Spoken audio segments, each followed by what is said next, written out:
நாடாளுமன்ற குளிர்கால கூட்டத்தொடர் தொடங்கியது முதலே அதானி குறித்து விவாதம் நடத்த கோரி எதிர்க்கட்சிகள் போராட்டம் நடத்தி வருகின்றன. சூரிய மின் திட்டத்தில் அதானி லஞ்சம் கொடுக்க முயற்சித்ததாக அமெரிக்க நீதிமன்றத்தில் வழக்கு தொடரப்பட்ட நிலையில் பிடிவாரண்ட் வழங்கியது நீதிமன்றம். இந்நிலையில் இது குறித்து நாடாளுமன்றத்தில் விவாதிக்க வேண்டும் என எதிர்க்கட்சிகள் கோரிக்கை வைத்தன. இதனை கருத்தில் கொள்ளாத ஒன்றிய அரசு தொடர்ந்து அமைதி காத்து வந்தது.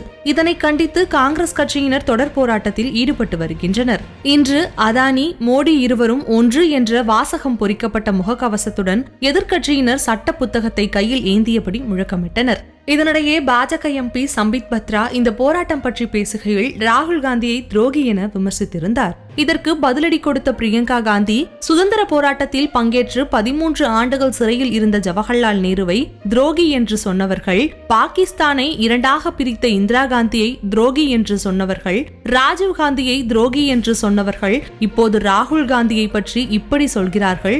இது ஒன்றும் புதிதல்ல. என் சகோதரனை நினைத்து நான் மிகவும் பெருமைப்படுகிறேன். அவருக்கு நாட்டை விட எதுவும் முக்கியமில்லை.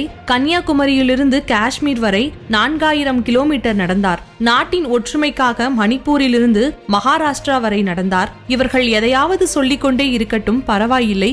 அதானி குறித்து விவாதிக்க அரசுக்கு தைரியமில்லை என தெரிவித்திருந்தார்.